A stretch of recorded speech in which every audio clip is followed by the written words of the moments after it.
And I'll throw it to you for your opening thoughts on that. Yeah, I think 30,000 foot view, brutal honesty. Usually, first off, it's only those who are able to do that in a position of power. Brutal honesty is never allowed to be brutally honest from down up. It's not like it's this 360-degree feedback kind of thing. And it's typically used in a situation where, again, it's from a position of power, and when the brutal honest statement is over, there is no ability to allow for a rebuttal. It's typically just this one-way piece of communication. It's not a back and forth. And then what I've kind of noticed just over the years is when people are like, "Oh, well, I'm brutally honest," or I say what I think, and then I let it go. Well, you're completely invalidating the person who is receiving said honesty. And just because you feel a certain way about it, it's not like you're allowed to accept that brutal honesty back. Um, and I think a lot of times it's not even so much like the content of what is being said. There are definitely times where people have to be told things they don't want to hear, and we have to say things that we might not necessarily want to say, but it's for the good. And I think a lot of times brutal honesty gets lost in not the content, but the method in which it's done.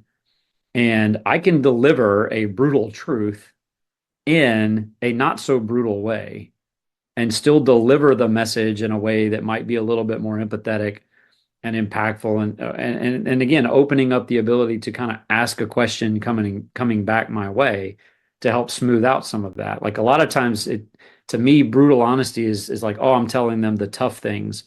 You're telling them the tough things in an easy way because you're not opening up the ability for there to be back and forth. I can say whatever I want to and slam the door in your face and walk away and not have to think about it. That's a much easier thing. And I think in a lot of ways, brutal honesty is sort of the softer way of going about things.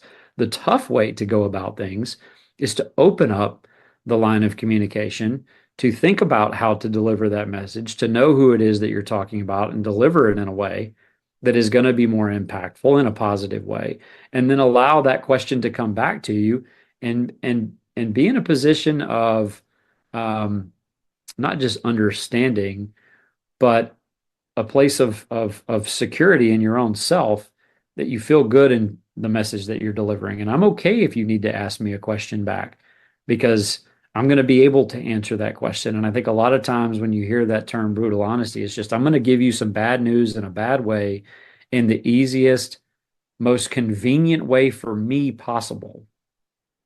And then that's end said, end of discussion. Like that's it. I get to close the door and I get to walk away, which again, in a lot of ways, to me is an extremely soft way of that's not a very brave thing to do. Is to just tell somebody something they don't want to hear and then get to opt out of the rest of the conversation and Hmm. leave them alone. And again, it's typically going to come from top down. There's no student who's allowed to be brutally honest with their teacher, um, and and get away with that. It's just Right. it's not something that you're going to see.